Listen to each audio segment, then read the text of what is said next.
name's Greg. I'm a consultant. I'm a principal consultant here at Collectiv. The next thing that I'd love to talk about are really kind of the staples. These 4 visualizations in my mind are the staple visualizations for every report. These staples, especially within finance, are the main ones that I'm going to be using when I'm doing one half of my analysis. There are 2 key philosophies with financial and accounting reporting. Because traditionally accounting and finance people tend to have the data gene turned on. They tend to look at their data and they can consume it. Like, look at the traditional P&Ls and balance sheets of the past. They're basically just like these tall grids of numbers. I think that more and more, even finance and accounting folks are moving away from those giant bricks of numbers and towards interactive visualizations, really leaning into the value proposition that Power BI and frankly, modern visualizations have to offer. I think that we have to go with kind of the visualization sphere. And as soon as we make that decision, these 4 visuals come up. The reason why I like the bar and column charts is because they highlight disparity and relative proportion. I personally like the column charts versus the bar charts, but I think that that's a matter of preference. And it also depends on how you want to fit that into the rest of the kind of mosaic of visualizations that you're putting on a page. So the bar chart is simply the one that we have right here, where they're bars going across the page, and the column charts are the ones going up and down. I know that in Power BI, there's both stacked and clustered bar and column charts, and we can sometimes even put lines on them. So I'll touch a little bit on those differences, but for right now, I'll just leave it at, I personally advocate for using clustered.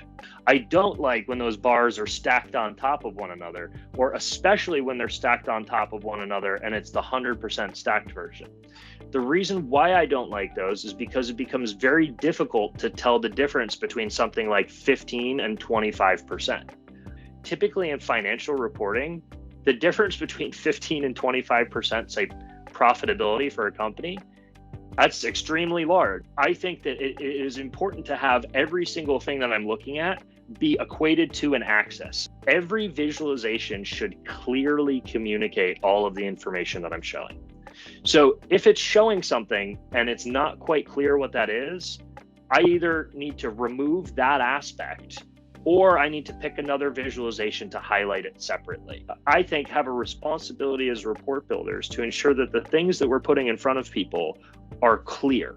Otherwise, we should just hand them the raw data. I try to think about it as, am I finding the key things that they need to know about and kind of like really shoving them in their face, like really showing them like, hey, here are the key things that you need to know about your business. Really taking an executive or a decision maker and putting their finger on the pulse of their business. Am I showing you what really matters? And so I think that it's important to make sure that every single thing that's on a particular visualization is clearly communicated. If I'm looking at something over time, then I want to use a line chart. This is pretty much ubiquitous. Now, I think some people like the area chart. I think that's just a fancy line chart. But these line charts are invaluable. There are ways that you can split the axis, like maybe splitting it between bars and lines or secondary axes.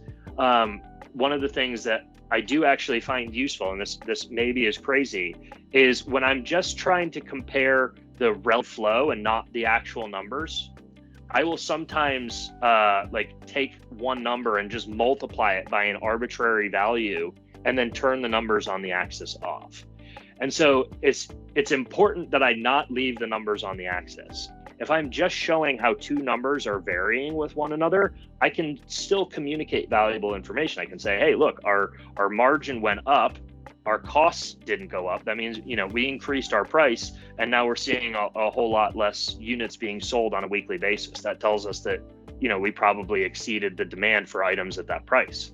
But if I leave the axis on, people are kind of like, wait, what does it mean that our margin is like 257?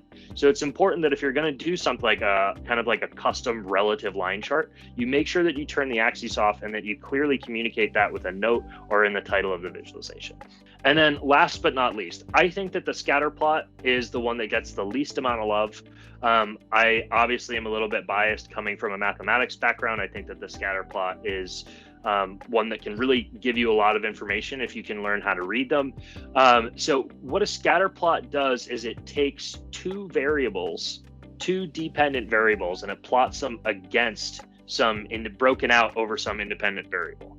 But looking at a scatter plot is a great way to get a litmus test for, are two things connected or not? I think that the scatter plot, if we can put the time in and we have somebody who's consuming the report who's familiar with it, is extremely valuable. However, this is the one, even though I think it's a staple of not just financial reporting, but reporting in general, I personally think that this is one that we have to be the most reticent of out of the four. The reason being, sometimes people may not be as comfortable with reading a scatter plot and being able to glean information out of it as they might out of a bar chart.